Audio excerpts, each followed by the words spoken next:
Greetings, everyone. Well, carrying on with the 13 hours of Halloween, we continue our look at the Halloween franchise with Halloween 4, The Return of Michael Myers, today on the Multimedia Chronicles.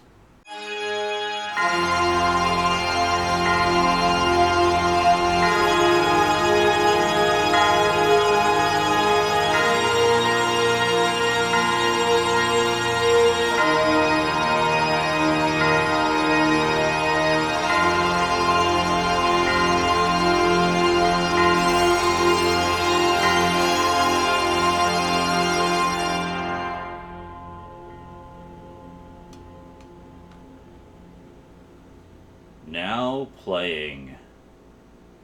So this is another one where I have another edition of it. In this case, it's a little bit redundant. I don't know why they went with this sort of orange motif on the cover. We won't bother doing a closer look. It's basically exactly the same as the other one. But, and I'm kind of thinking that this one is just a repackage of the same disc from this one because it's got all the same features and all the same technical issues. Specifically, there's about a 10-minute stretch in the middle of the movie where the audio is completely out of sync. It's about a half second out of sync, and it stays like that for like 10 minutes, and then it corrects itself, and then the rest of the movie is fine, and the earlier parts of the movie are fine. So this release had that problem. This release has that problem. Apparently, every release of this movie has had that problem, and it's actually a problem with the film itself. So Shout Factory attempted to fix it with mixed results, and basically just decided to leave it as is. A lot of people complained. They issued replacement discs for a very brief period.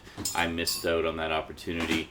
I don't know if the replacement discs really fixed the issue or what. If any of you out there got those replacement discs and can attest to whether or not the audio sync has been fixed or not, please let me know. I'd be curious to know. But, as much as it drives me nuts, I just kind of deal with it and carry on. Now, as for the movie itself, this takes place 10 years after the events of Halloween 1 and 2. Halloween 1 and 2, of course, both took place on the same night. So this is a direct sequel to those events. So it takes place 10 years later. Michael Myers has actually been in a coma the whole time. He did survive the explosion at the end of Halloween 2, as did Dr. Loomis. Dr. Loomis is also back, and he's got burn scars from the explosion at the end of Halloween 2. So he has survived, but he's slightly disfigured. So anyway, they're basically transporting Michael Myers to another facility, and in the process, he comes out of his coma, kills the ambulance drivers, and starts to head off to Haddonfield, because he catches wind that there's another relative living in Haddonfield, specifically Jamie Lloyd, who is actually the daughter of Laurie Strode. Now, sadly, you okay? All right. Now, sadly, Laurie Strode is apparently dead. No explanation as to why, really, just that she's dead now, so too bad. And her daughter is basically living with a foster family under the name of Jamie Lloyd. So Jamie Lloyd is actually Jamie Strode, but yeah. So anyway, through various circumstances, Michael Myers catches wind that this is actually Laurie's daughter, so he wants to head to Haddonfield and take her out, basically. Now, this is a 9-year-old kid. So, yeah, he doesn't care. He just wants to... I mean, his modus operandi is he wants to kill his entire family and the entire bloodline. So, one assumes that either he had a really dysfunctional childhood or he's just pure evil. Dr. Loomis seems to be of the opinion that he's simply pure evil. So overall, honestly, I actually like this sequel. I think it's a pretty solid sequel, and a pretty decent continuation of the story from the events of Halloween 2. I gotta say, I really, really like Danielle Harris in this. She's the actress who plays the young girl.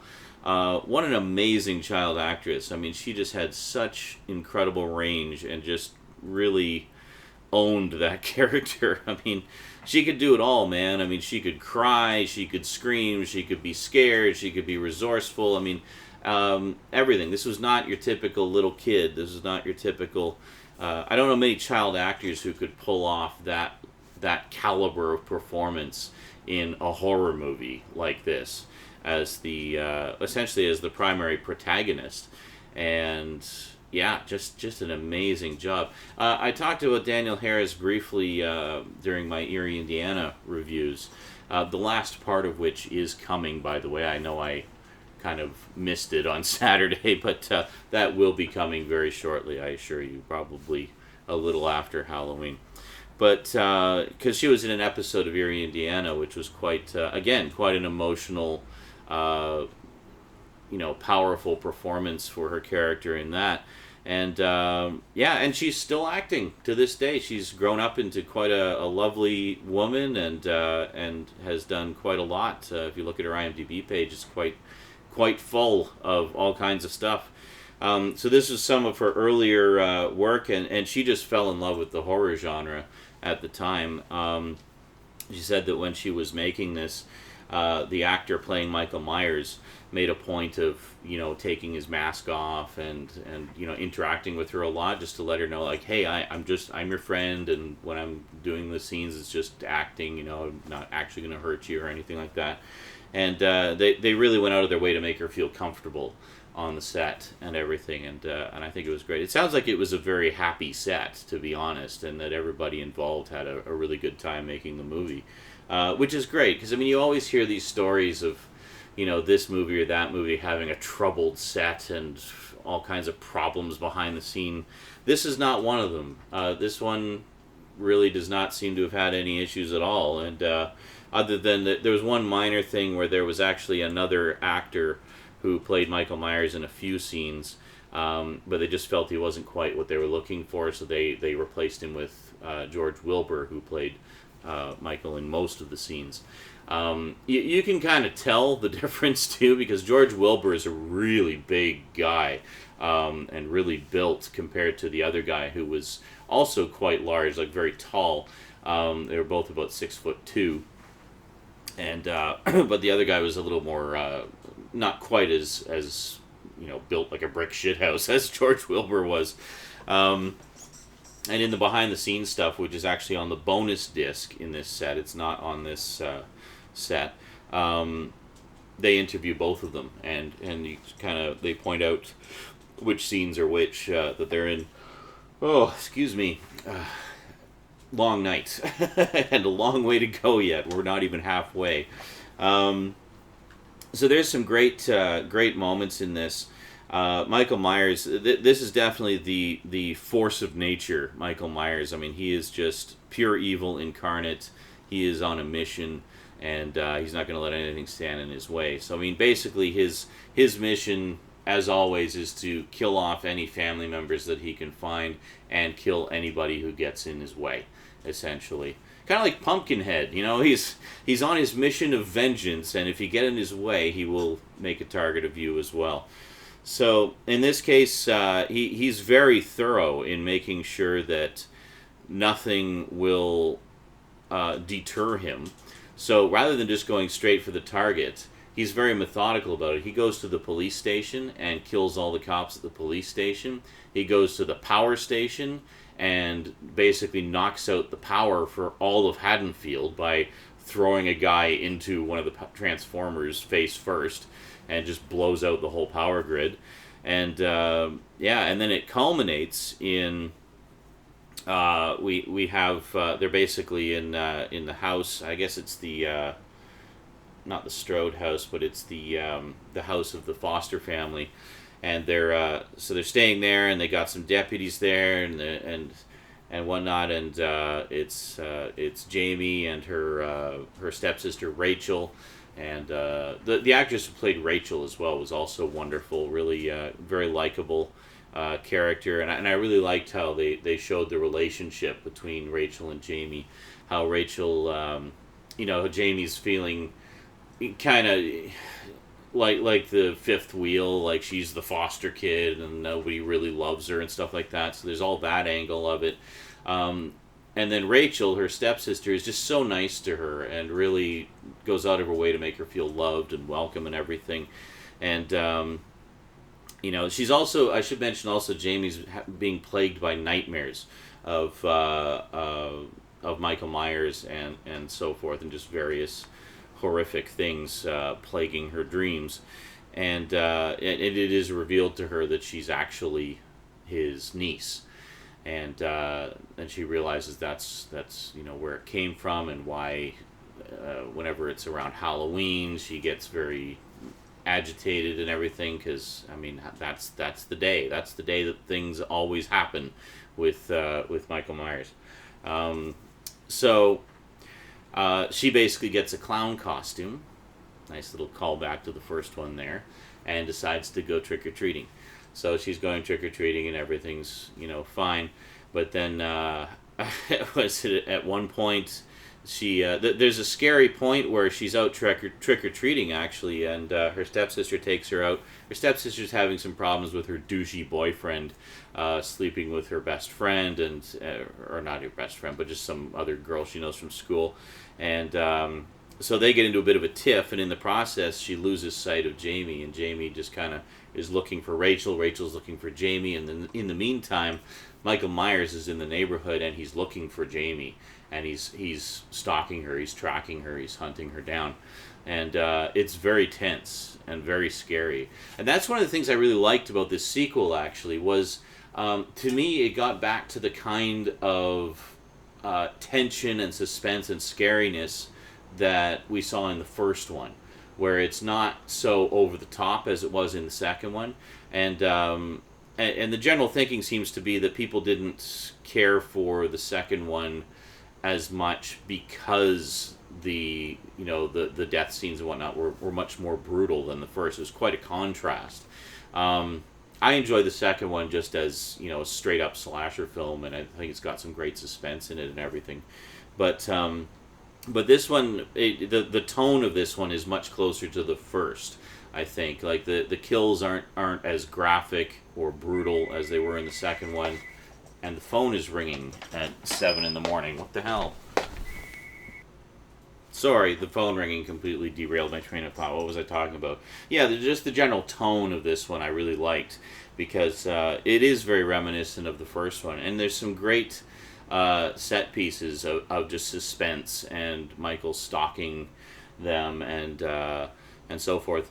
The ultimate showdown in the house is fantastic, where Jamie is trying to get away and Rachel's trying to protect her, and there's this whole sequence that takes place on the rooftop of the house, which is just so tense, where, there's the inherent danger of simply being on the roof, where it's slippery and tiles are coming loose and stuff, and hard to get their footing and whatnot. And then in the meantime, you've also got Michael Myers coming up the roof after them and trying to get them, and it's just fantastic. So the final confrontation. And I should mention also, you got these gun-toting rednecks that are out to try to hunt down Michael Myers themselves, which turn out to be a blessing, because almost the entire police force is wiped out, and it's actually, because you see those types of characters in other horror movies, and they tend to be kind of goofy and useless,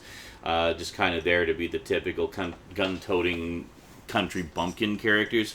But these guys are actually really effective, and I really liked them a lot. They're very, very rough and tumble, take no crap. They want to get things done and take care of their own. But I liked them. They meant well, and for the most part, they were quite effective.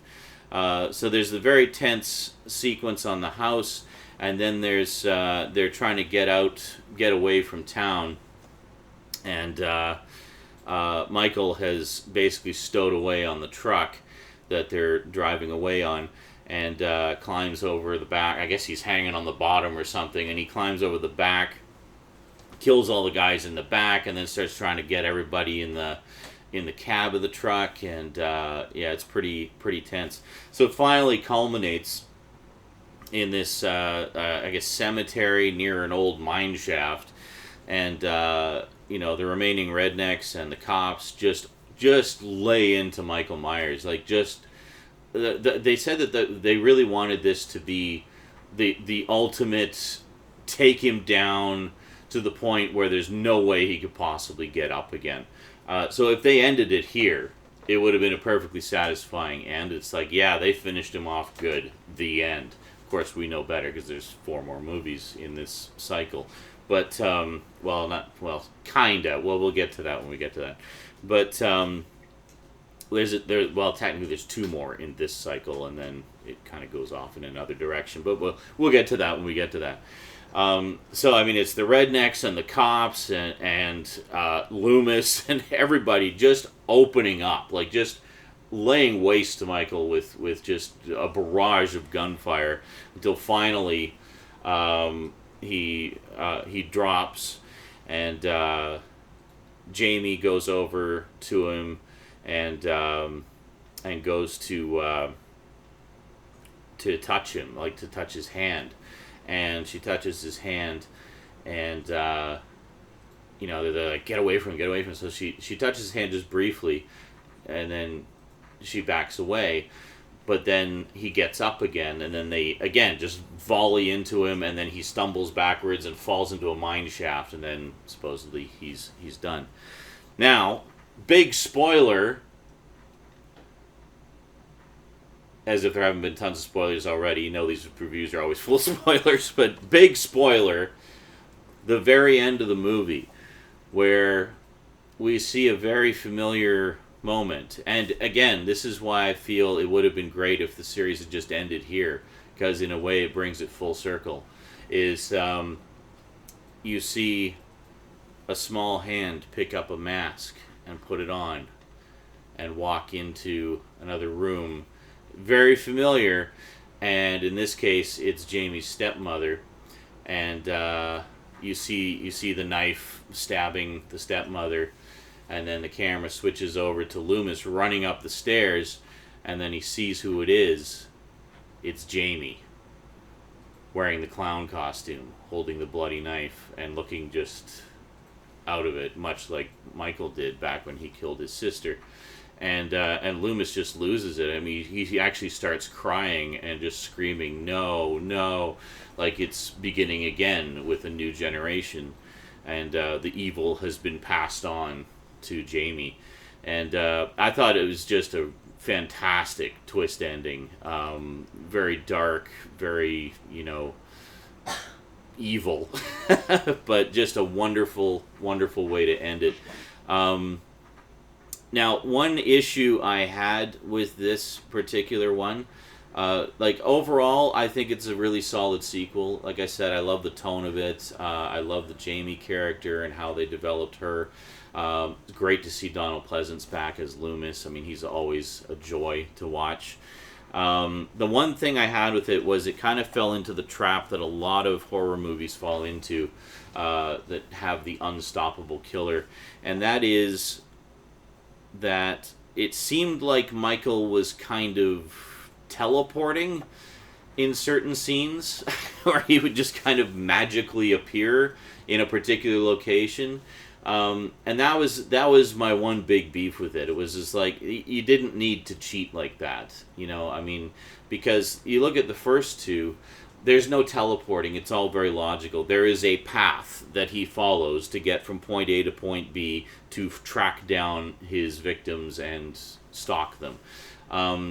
And in this one, for the most part, there is still that path, but in other respects, there's a few moments in it where it seems like he just kind of pops up out of nowhere. It's like they see him, he's coming towards them through the door, to the door. They close and lock the door, and all the other doors are locked, and then suddenly he's in the house somehow. You know, like it just seems they stretch the credibility a little bit there, and I think that's the one shortcoming of this. because otherwise it's a pretty rock solid sequel, and I actually like it a lot.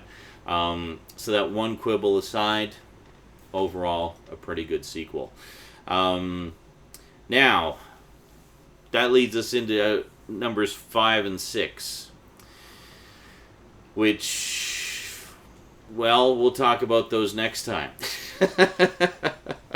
Quick thank you to my Patreon sponsors, especially Kyle Pellegrini, my highest level sponsor. Really appreciate the support, dude. And everybody else who supports me on Patreon as well. You guys are awesome, and you're helping to make the magic happen. I really, really appreciate that a lot. And thanks to all of you who may not be Patreon sponsors, but who watch on a regular basis. And I appreciate that as well. So thank you very much. You make it all worthwhile. I should get a chocolate bar here. Let's see. Let's go with Smarties. Good old Canadian Smarties, because Jamie was a smart character, a smart, well-written character played by an incredibly talented child actress, and she was just amazing. Oh, look at this. Got to eat the blood red ones last, right? So. Alrighty, that is it for me to you for now, so I'll see you guys in a couple hours for Halloween 5. Until then, thanks for watching, and sayonara.